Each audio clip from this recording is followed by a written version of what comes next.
Emily Parker had to sit down after pulling on her socks. The simple bend and stretch left her breathless, a slow pulse knocking under her skin as if someone were knocking from inside. Her due date was days away, and even lifting a glass of water felt like testing the limits of her balance.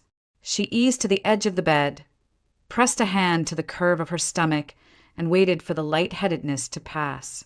In the living room, voices drifted down the hall, Ryan's soft, eager replies and Margaret's brisk instructions, as if the home were a radio tuned to a station she did not choose. The apartment belonged to Emily. Her grandmother's name was still etched on the mailbox downstairs. But lately, every sound felt like permission granted to someone else. Margaret had moved in to help. That was the word she used, help, the way some people say weather, an inevitability, not a request. A widow with a spine of iron and a widow's certainty she knew the world better than anyone. She filtered everything through experience and righteousness. Emily had met her before the wedding. Smiles, casseroles, back pats, and had believed she could manage. But after the second trimester nausea came and went, Margaret parked her suitcase by the door and announced that a first-time mother should not be left alone. Ryan, grateful and relieved, welcomed her with open arms and an open calendar. Margaret set her bag in the second bedroom and began narrating their days. Eat this, not that. Don't nap now. It will ruin your night. Put on a scarf. Call a different doctor. Emily said thank you for the soup. Thank you for the folded towels, and kept quietly repeating to herself that this was temporary. Ryan was not cruel. He simply bent toward the person who pushed hardest. He had been the man who drew little maps for her on cocktail napkins the night they met, telling her where he'd lived in the city, what he loved, ball games by the river, late-night rides on the Brown Line where the tracks glittered above the street like a necklace. He was kind then, attentive, quick to laugh. They rented an apartment close to the L and made plans that felt like walking into a warm room from the cold. After the wedding, Margaret's calls multiplied. Then life rearranged itself into 3 chairs at the same table. When the pregnancy test turned positive, the chair at the head of that table was already occupied. On the morning of the clinic appointment, Emily leaned against the doorframe while Ryan tied his shoe. Margaret hovered with a coat draped over her forearm, critical eyes moving top to bottom and back again. "You're going out in that?" she asked, as if Emily had decided to wear rain instead of a sweater. "Your stomach is practically bare. These trains are drafty. You'll catch something, and the baby will catch it too." "It's comfortable," Emily said quietly. She wanted the morning to be a bridge, not a battlefield. Ryan offered a guilty smile that lasted only until Margaret cleared her throat. Then he said, "Mom's probably right. Maybe a longer coat." Emily buttoned her jacket and swallowed the retort that rose hot and immediate. As they stepped into the hallway, she told herself to borrow the strength of small steps. Elevator, sidewalk, station.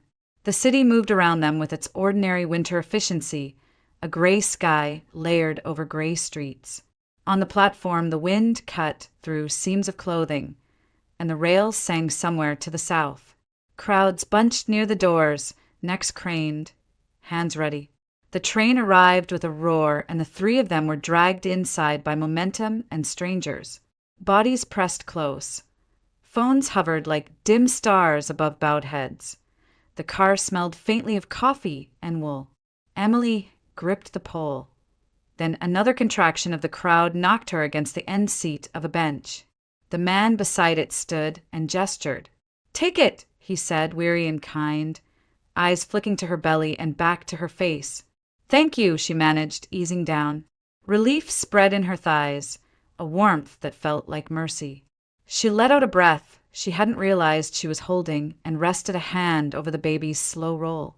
Margaret, still standing, looked at the seat the way a cat looks at a recently vacated patch of sunlight. Her mouth pinched, then smoothed into something almost magnanimous. "Ryan," she said low enough for only them to hear, "my knees are not what they used to be." He glanced at his mother's face, then at Emily's. The car jolted, a chorus of straps creaked, and he made his choice. He leaned over, fingers closing around Emily's forearm, and tugged. "Mom's tired," he whispered. "Come on, Em. Be respectful." For a second, the world went silent in the loudest place in Chicago. Emily's body didn't want to move. The baby shifted in protest. The seat under her was the only island she had found all morning. She looked up at Ryan's urgent face and saw no malice there, only an eagerness to keep the water smooth, to make the person who complained the loudest quiet again. Margaret's gaze was waiting, assessing. The man who had offered the seat watched the exchange with a frown beginning between his eyebrows. A woman standing by the door stiffened. Emily felt heat rise under her collarbone. Ryan pulled again, not hard enough to leave a mark, just hard enough to make standing the path of least resistance. She stood. Her knees wobbled. Margaret lowered herself into the spot with a sigh that performed gratitude without offering it. "Thank you, son," she said, loud enough to be heard by everyone who had pretended not to stare. "In my age, you must prioritize." In the reflection on the window, Emily saw her own face go pale. She was tired of being reasonable. Reasonable had carried her through stacked dishes and unasked for advice, through the doctor's office where Margaret interrupted to ask if the younger physicians even knew what they were doing anymore, through nights when she held back tears because tears became lessons she didn't want to receive. But the train lurched again, and she wrapped her hand around the pole and told herself to keep breathing. Across the aisle, a teenage girl narrowed her eyes, as if memorizing this for later. Farther down, a man shook his head once, sharp and disgusted. Someone muttered, "Come on," and the word floated like a leaf no one claimed. The humiliation settled slowly, a drizzle that soaked everything. It wasn't the seat. It was the ritual. It was the way Ryan's fingers assumed she could be moved. It was the performance of weakness from a woman who was never weak in any moment that gave her the upper hand. Emily thought of the apartment, her grandmother's china wrapped in paper in a cabinet Margaret rearranged. The framed photo of Emily and Ryan at the lake, repositioned to make room for an urn that did not belong to this house. The calendar filled with appointments Emily had not penciled in. She heard her doctor's voice from last week. "You need rest, Emily. Your blood pressure is creeping up." And she heard Margaret's reply over it. "We didn't have all these worries, and we were fine. Young women are too soft now." And she swallowed hard. At the next stop, the doors parted and a wave of air moved through. A woman who had been seated near the middle rose with care. She was older than Margaret, by a decade at least, wrapped in a plain wool coat and a scarf that looked hand-knit, the color of oatmeal. Her hair was the soft gray of sky before snow. She stepped toward Emily with the steadiness of a person who had spent a lifetime deciding when to speak. Her eyes took in the scene quickly. The young woman on her feet, the round stomach, the mother seated, the hovering son, the uneasy witnesses, and then she addressed only Emily. "Sit here, honey," she said, and her voice had the firmness of a porch light turning on. She took Emily's hand and guided her toward the seat she had just vacated. There was no fuss, no sermon. The car quieted further, the way a room quiets when someone tells the truth without raising her voice. Emily lowered herself, breath shivering as she did. Her eyes blurred. She could feel Margaret's stare like cold air on damp skin. Could feel Ryan's confusion coalescing into embarrassment. The older woman bent closer, just enough that her words touched only the people who needed to hear them. "God sees everything," she whispered. The sentence landed with a clarity that made the steel under Emily's feet feel less hostile. It was not a curse. It was not even a defense. It was a reminder that the ledger was not being kept by the loudest person in the room. Emily blinked hard, nodded, and swallowed. The baby nudged beneath her palm, a small hello, as if answering a roll call. At the following stop, the woman stepped off without turning back, her scarf trailing like a bookmark in a long story. The doors closed and the train kept on, the city scenery unspooling in squares of brick and glass. Margaret crossed her ankles and stared at the advertisement above the opposite seats with the interest of someone refusing to be moved by anything but her own reflection. Ryan shifted, then let his hand drop from the pole, then shifted again. He angled himself as if to speak to Emily, but the words didn't come. Perhaps for once he had no script. The rest of the ride passed in the quiet noise of commuters. When they reached their stop, Emily stood carefully, thanking the anonymous man who had first offered his seat with a look rather than words. She stepped onto the platform with the sentence still warm in her ears. God sees everything. It traveled with her down the stairs and onto the wind-bright street, past the clinic doors and the waiting room chair and the blood pressure cuff that would leave a red kiss on her arm. It traveled with her like a small shield no one else could see. Emily remembered the night she first met Ryan as if it had been drawn in brighter colors than the rest of her life. She had been 24, finishing her graduate program, sitting at a friend's party with a paper plate balanced on her lap. Ryan walked in late, laughing at something a colleague whispered in his ear, his coat slung over one shoulder as if the city itself weighed nothing. He made his way through the room with a kind of warmth that drew people toward him. When he finally sat beside her, he asked questions that were not filler, but genuine curiosity. What books had she loved as a child? What places did she want to see before she turned 30? That night, he walked her to the train, insisting on waiting until the doors closed. He was thoughtful, attentive, and, most importantly, he made her feel visible in a world that often looked past her. In those first months, Emily had felt like she was in the center of a story that finally belonged to her. Ryan sent good morning texts, left flowers on her porch, and learned the names of her favorite novels. When he proposed, it was on the Riverwalk at dusk, the city lights bouncing off the water like promises. She said yes without hesitation. The wedding was simple, a small gathering in a church just outside the city. And as they exchanged vows, Emily believed she was stepping into a marriage that would hold her steady. What she did not know, what no one could have prepared her for, was how quickly Margaret would fill the spaces they thought belonged to them. At first, it was the casual comments during Sunday dinners. Margaret had been widowed for a decade, a woman accustomed to running her household with no dissent. She carried herself with the air of someone who believed that survival gave her authority over every room she entered. Emily brushed it off in the beginning. Ryan's mother had opinions, yes, but so did most mothers. It seemed harmless, even affectionate. The shift came after they discovered Emily was pregnant. Margaret's voice on the phone turned brisk, then insistent. She needed to move in, she explained, because a young woman alone could not possibly manage the demands of carrying a child. Emily had wanted to protest, wanted to say that she and Ryan had planned carefully, that she could handle this, but Ryan's relief was so immediate, so visible that the words stayed in her throat. He hugged his mother the night she arrived with her suitcases and said, "This will be good for us." Emily told herself it was temporary, but Margaret did not simply inhabit the spare room. She colonized. Within days, she rearranged the kitchen cabinets, placing the teapot Emily's grandmother had left her on a higher shelf and filling the counter with her own collection of cast-iron pans. She rewrote grocery lists in her own handwriting. She decided the thermostat should stay at 68, no matter how cold Emily felt in the evenings. She hovered at the bathroom door with reminders of how long a pregnant woman should soak in the tub. Her presence pressed into every corner until Emily could barely recognize the apartment as her own. Meals became battlegrounds. Margaret subscribed to a strict regimen of what she considered proper pregnancy nutrition, drawn from decades-old magazines and home remedies. She set boiled liver and overcooked spinach in front of Emily and frowned when the younger woman gagged at the smell. "Don't be dramatic," Margaret scolded. "Your baby needs iron."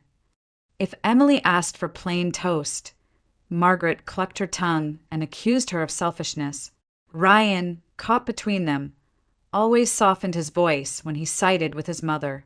"She just wants the best, he would say, as though intention excused intrusion.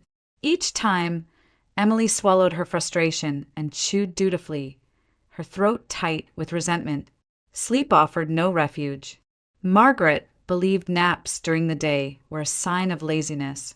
If Emily retreated to the bedroom for rest, Margaret knocked on the door under the pretense of checking on her. "Stay up," she advised. "You'll never sleep at night if you close your eyes now." Ryan repeated the refrain with a smile, brushing hair from Emily's face, but it was Margaret's script he was reciting. The walls of the apartment felt thinner, the room smaller. Privacy disappeared like air from a sealed jar. The tension sharpened during medical visits. At the clinic, Emily tried to cling to the professionalism of white coats and measured tones.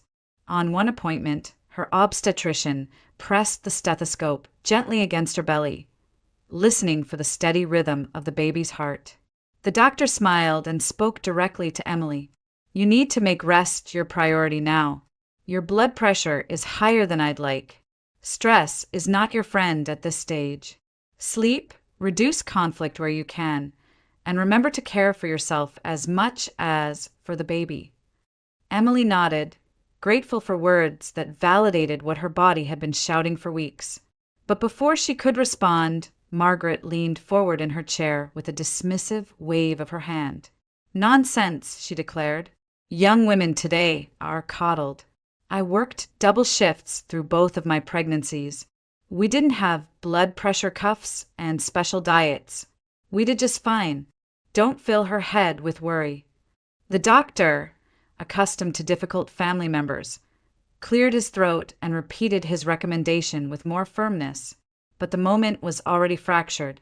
Ryan rubbed the back of his neck, looking from his mother to his wife, and then chose silence. In that silence, Emily heard everything. Margaret's voice, Ryan's complicity, the erasure of her own needs. The doctor's words evaporated in the air like steam from a cooling cup. Walking back from the clinic, Emily carried the paper printout of her test results folded in her pocket. Each step felt heavier than the one before.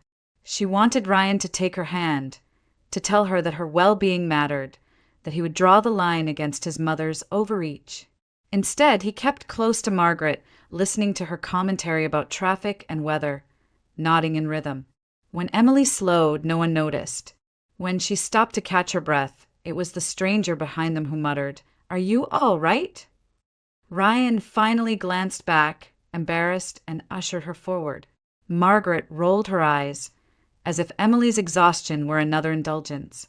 By the time they reached the apartment, the realization had settled inside her like a stone. In her husband's world, there were two women. One commanded loyalty through history and grief. The other, his wife, the mother of his unborn child, was an afterthought.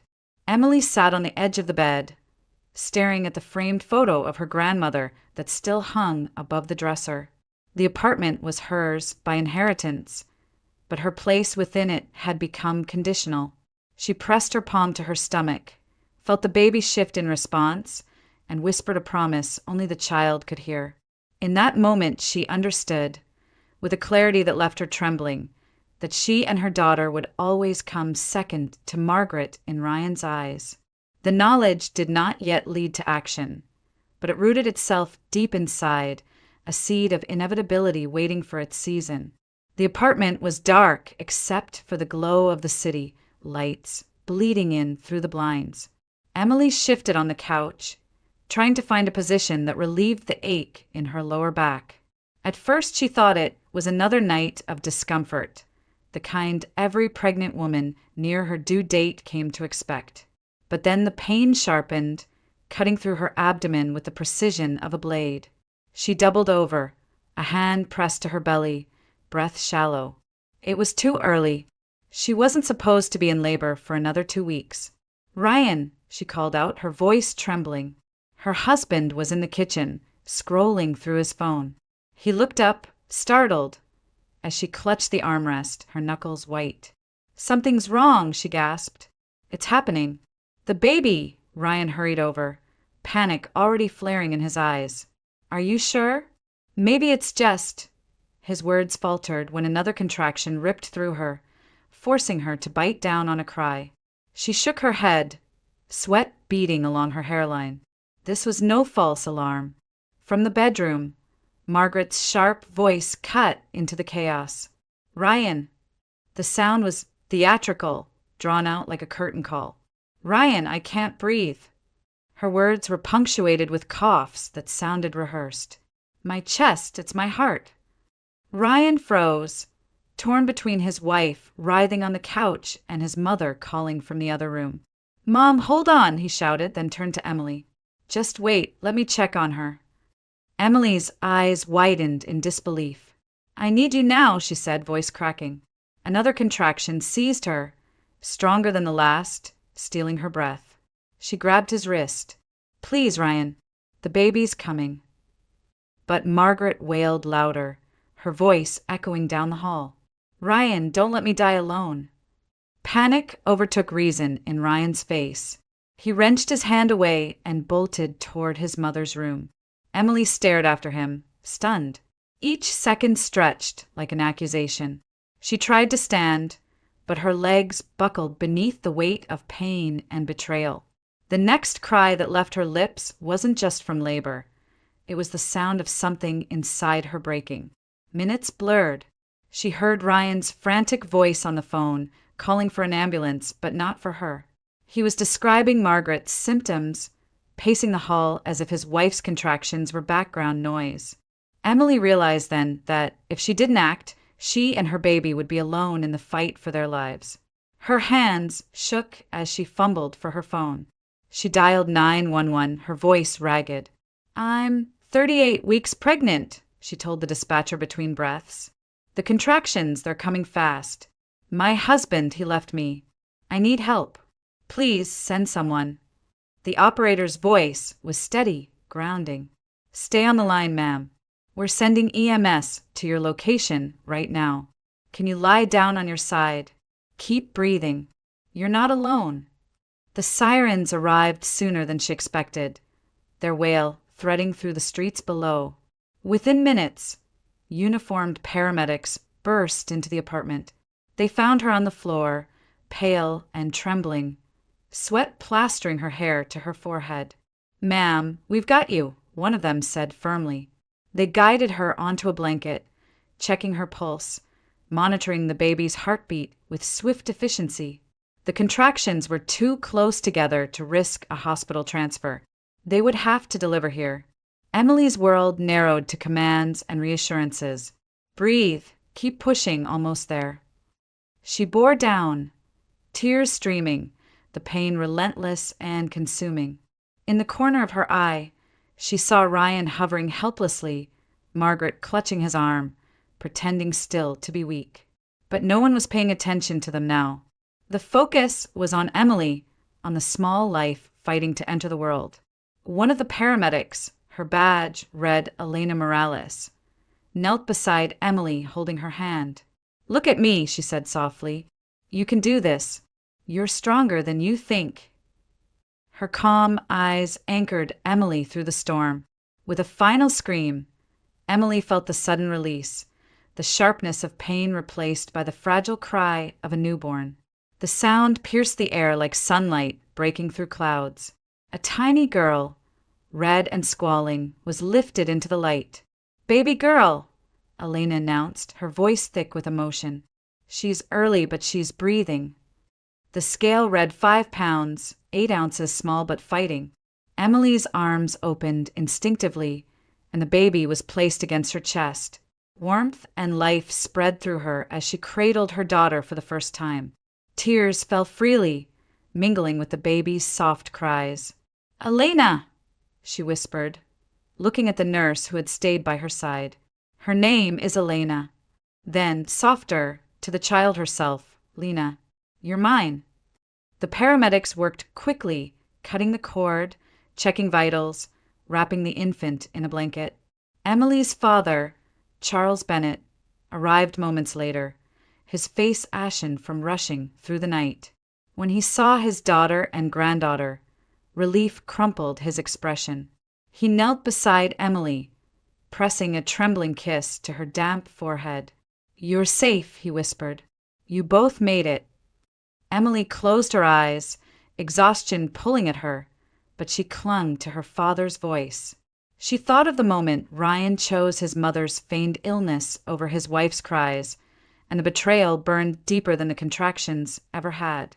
Yet, in that same night of abandonment, she had been carried by strangers who treated her with dignity, and by the one man who had never failed her, her father. Lena stirred against her chest, tiny fingers curling around Emily's thumb. Emily looked down, and something fierce ignited inside her, a vow that this child would never feel second to anyone, not to Margaret, not even to Ryan. This baby was her reason, her proof of survival, and from this moment forward, Emily knew she would fight with everything she had. The apartment, once suffocating with Margaret's authority, now held the sound of new life. Sirens faded, neighbors whispered behind doors. But in the center of the chaos, a mother and daughter breathed together for the first time. And Charles Bennett, steady and resolute, remained by their side, the only true witness to both the betrayal and the miracle of that night. The fluorescent lights of the maternity ward hummed low against the quiet of the night. Emily lay propped against stiff hospital pillows, her daughter swaddled close to her chest. Lena's breath was soft, barely a flutter against her mother's skin, but every rise and fall was proof that they had survived. The chaos of delivery still lingered in Emily's body, yet the fear had given way to a calm resolve. She stroked the baby's tiny hand, memorizing the shape of her fingers, the fragile curl that clung to her own. Her phone vibrated on the tray table. The screen lit up with Ryan's name. For a moment, Emily just stared, a pulse of anger running beneath her ribs. She considered ignoring it, but something inside urged her to answer. With one arm, she adjusted Lena, and with the other, she pressed the phone to her ear. "Emily!" Ryan's voice came through, strained but not broken. "I'm sorry. I didn't know what to do. Mom," she said she was having a heart attack. I panicked. I thought she needed me. Emily closed her eyes, her jaw tightening. "And what about me?" she asked, her voice cool. "I was in labor, Ryan. I told you the baby was coming, and you left me. You chose her." A long pause stretched on the line. "I was scared," he finally muttered. "I thought I could handle both, but no," her tone cut through his excuses like glass. "You abandoned me. You abandoned your daughter before she even took her first breath. Do you understand what that means?" He exhaled shakily. "Emily, please. I made a mistake. I'll come tomorrow. You are no longer my husband," Emily said flatly. The words left her lips with a weight she hadn't anticipated. But once spoken, they felt permanent. "I won't let your mother near this child. Not after tonight." On the other end, Ryan sputtered. "Don't say that. She just wants." "I don't care what she wants," Emily interrupted. Her voice was low but steady, vibrating with a strength she had never felt before. "This isn't about her. This is about me and about Lena. I will not raise my daughter in the shadow of your mother's control. We're done." The silence that followed was thick, broken only by Lena's soft stirring against Emily's chest. Ryan didn't argue again. He simply hung up the call, ending with a hollow click. Emily let the phone slip from her hand onto the blanket. She felt no regret, only a strange lightness, as if chains had quietly fallen away. She looked down at Lena, whose eyes blinked open for a brief moment, dark and unfocused, yet full of promise. "It's just us now," she whispered, pressing a kiss to her daughter's forehead. "And that's enough." A gentle knock sounded at the door. Charles Bennett stepped inside, carrying a paper cup of coffee that had long gone cold. His eyes softened when he saw his daughter holding his granddaughter. He pulled up a chair and sat beside her bed, his large hands folded awkwardly in his lap. "How are you holding up?" he asked quietly. Emily shook her head, tears stinging but not falling. "I told him it's over, Dad. I said, he's not my husband anymore. I said Margaret won't ever see Lena." Charles reached across and rested his weathered hand over hers. "You did the right thing." His voice was firm without hesitation. I raised you to stand up for yourself, Emily. I may not have always been perfect, but I know this. A man who walks away when you need him most doesn't deserve you. And his mother certainly doesn't deserve a place in your child's life. Emily's throat tightened. I thought I needed him, she admitted. All this time I thought if I just kept the peace, if I stayed quiet, things would get better. But tonight, when he left me, I realized he was never going to choose me. Not over her. Charles nodded, pride flickering in his tired eyes. That realization is painful, but it's also freedom. You can build a life for you and Lena that isn't dictated by anyone else's demands. You're stronger than you think. Emily studied her father, the lines etched deep across his face, the quiet certainty in his gaze. For the first time in months, she believed him. She wasn't the passive woman enduring another's authority. She was a mother now, and that role carried a fierceness she hadn't known existed inside her. The thought of Margaret's hands reaching for Lena filled her with defiance, so sharp it steadied her spine. Never again, she vowed silently. Never again would she allow someone else to decide her worth. The night stretched on, but Emily didn't feel alone. Charles dozed in the chair, his head tilted back, while Lena slept curled against her. Outside, the city kept moving, ambulances racing down streets, trains rumbling over tracks, lives unfolding in endless rhythm. Inside the small hospital room, however, a new life had begun, one defined not by submission, but by resolve. When dawn touched the blinds with pale light, Emily felt ready. She was exhausted, yes, but her exhaustion was layered with conviction. She had crossed a threshold. The woman who once stayed silent at her own dinner table, who tolerated whispers and commands, was gone. In her place stood a mother who would protect her daughter at all costs. And though the road ahead promised battles, legal, emotional, and otherwise, Emily knew the hardest step had already been taken. She had chosen herself. She had chosen Lena. And that choice made her unshakable. Emily sat stiffly in the leather chair, her newborn daughter asleep in a carrier at her side. Across the desk, Attorney Karen Mitchell scanned through the intake form with practiced efficiency. The office smelled faintly of coffee and paper, shelves lined with binders labeled Family Law, Illinois, and protective orders. The blinds were half drawn, allowing only a muted strip of daylight. Emily felt as though she had stepped into another kind of courtroom already, one where every detail of her life would be weighed. Karen looked up, her expression softened by years of guiding women through the storm. "First," she said gently, "take a breath. You're not the first mother to sit in this chair with a newborn and a broken marriage, and you won't be the last. We're going to make sure you and your daughter are safe." Emily's throat tightened. She nodded, clutching Lena's blanket with white knuckles. "I need a divorce," she said, "and I need to keep my apartment. It was my grandmother's. Ryan and his mother." She paused, her jaw clenched. "They can't have it." Karen flipped a page. "Good news. Because the apartment is inherited property, it's considered non-marital under Illinois law. That means it's yours. He has no claim." Relief stirred faintly in Emily's chest.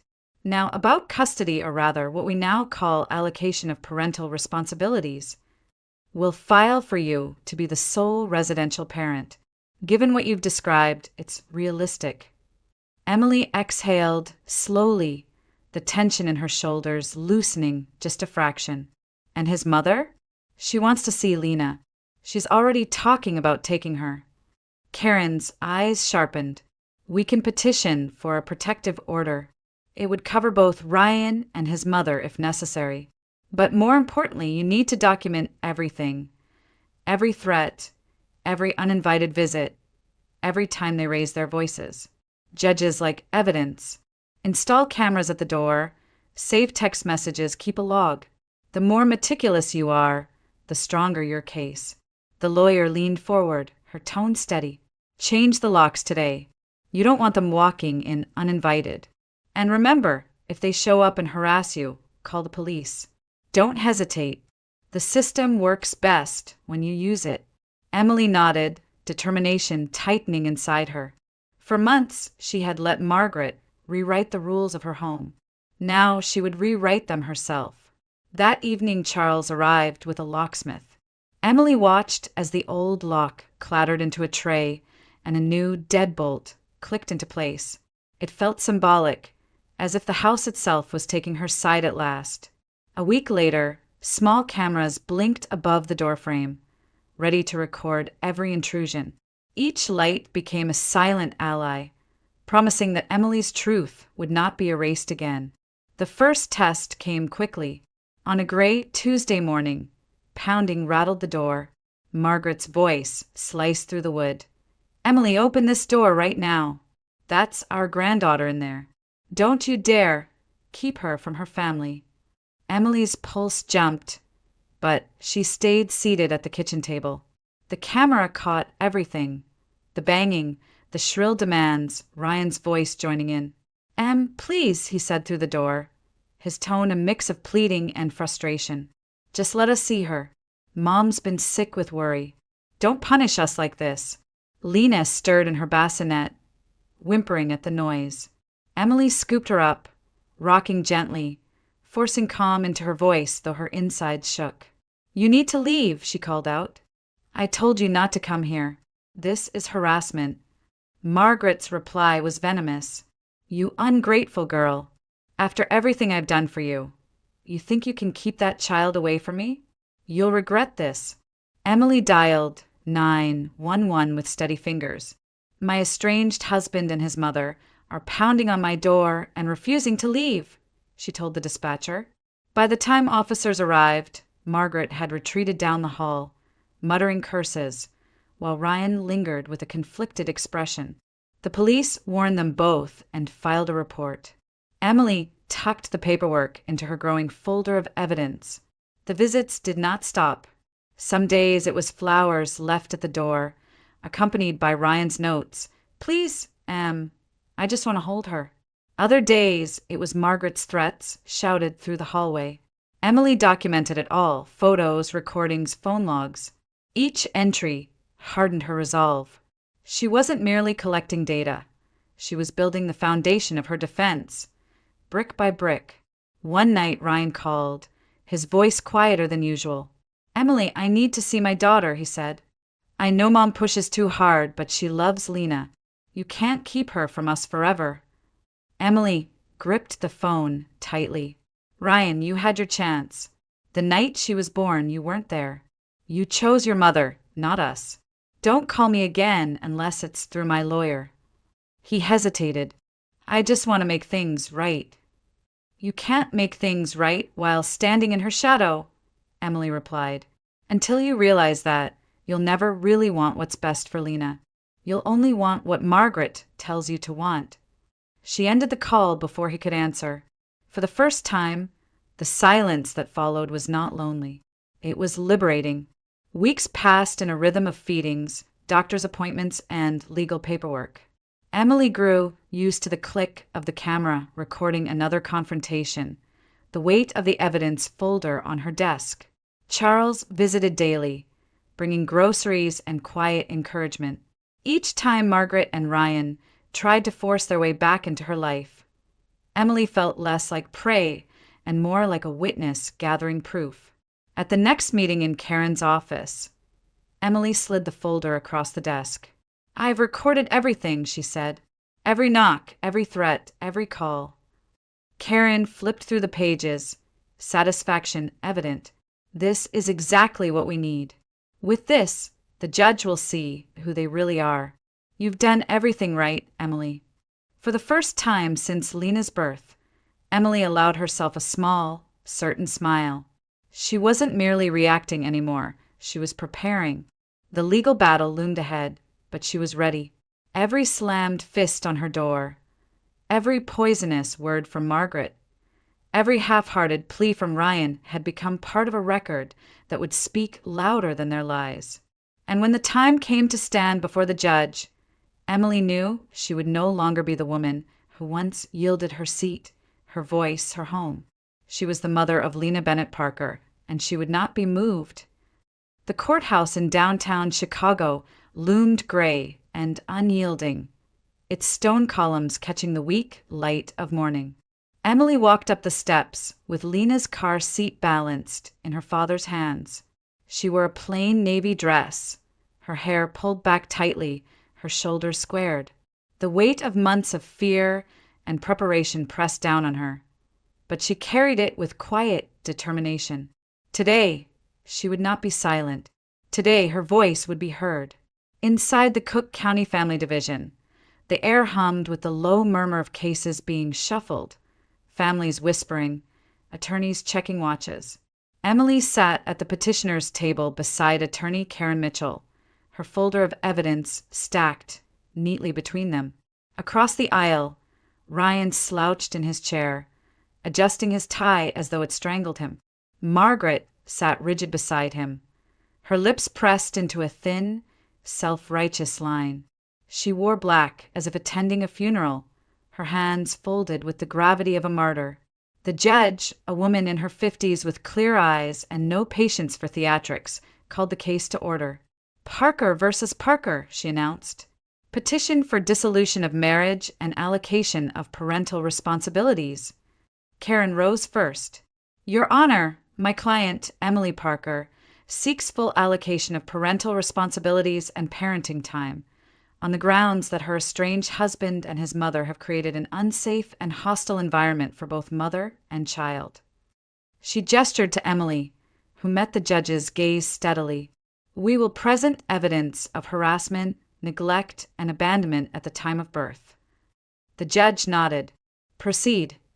Ryan's attorney, a younger man with nervous eyes, cleared his throat. Your Honor, my client simply wishes to be part of his daughter's life. Any suggestion that he or his mother pose a danger is exaggerated. Before the words had finished echoing, Margaret leaned forward and spoke directly to the bench, her voice loud and brittle. I only ever wanted to help. I moved in because Emily was too fragile to handle pregnancy on her own. I cooked, I cleaned, I guided her.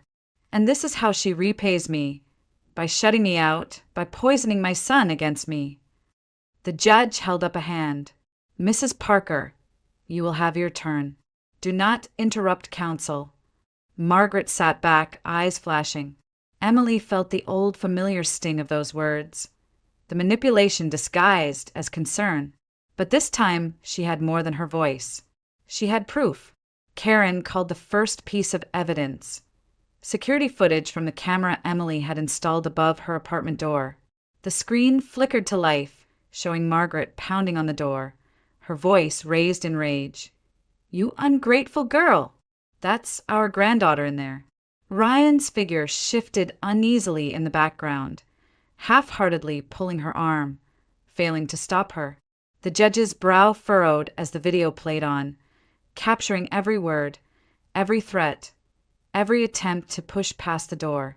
Next came audio recordings of phone calls, Ryan pleading, Margaret shouting, Emily's calm refusals. The courtroom fell silent except for Margaret's shrill accusations echoing from the speakers. You'll regret this. Her voice threatened in one clip, undeniable and unedited. Ryan squirmed in his seat. His attorney attempted to minimize the impact. Your Honor, emotions run high in family matters. My client's mother may have spoken harshly, but she has no intention of harm. She simply desires contact with her granddaughter. The judge tilted her head. Mr. Parker, did you instruct your mother to stop these visits? Ryan hesitated. I tried, but she's persistent. Persistent, the judge repeated dryly.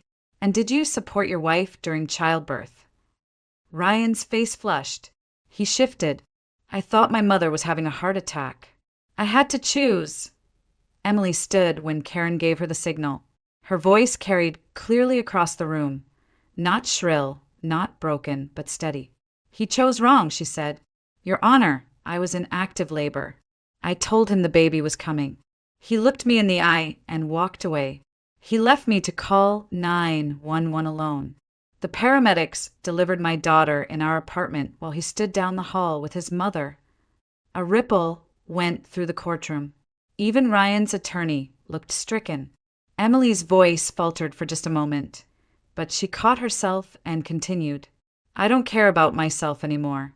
But my daughter, she deserves a father who won't abandon her for someone else's theatrics. She deserves safety. She deserves peace. Her father, Charles, sat in the back row, tears bright in his eyes. For months, he had watched his daughter carry humiliation in silence. Now he saw her stand unflinching, telling the truth no one could deny.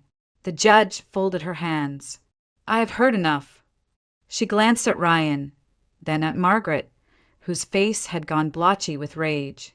The evidence demonstrates a pattern of harassment and neglect. Mrs. Parker, her eyes turned to Emily, you will be awarded full allocation of parental responsibilities. Mr. Parker, you will be granted supervised parenting time at a court-approved center. Contact will remain limited until you can demonstrate the capacity to act independently of your mother. Margaret shot to her feet, her voice shrieking across the room. This is outrageous. She's turning you against us with lies. She's stealing my granddaughter. Sit down, Mrs. Parker, the judge ordered firmly, or I will have you removed from this courtroom. Margaret's outburst died in her throat.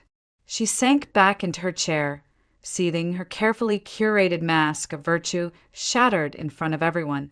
Ryan's shoulders slumped. He stared at the floor, unable to meet Emily's eyes. Emily inhaled deeply, the first breath in months that felt free. She reached for her attorney's hand, whispered thanks, then turned toward the gallery where Charles waited. He gave her a small nod, pride and relief etched across his face.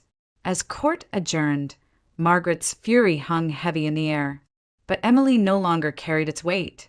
She lifted Lena's car seat into her arms and walked out of the courtroom, not as the woman who had once been silenced, but as the mother who had fought and won the right to protect her child.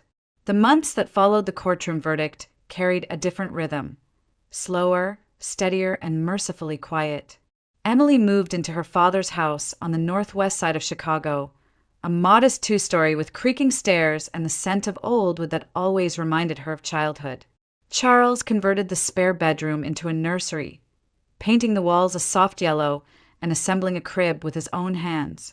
It was not glamorous, but it was safe, and for Emily that meant everything. Each day became a pattern stitched together by small victories: feedings at dawn, short naps in the afternoon, and evenings when Emily sat in the rocking chair humming lullabies her grandmother once sang to her.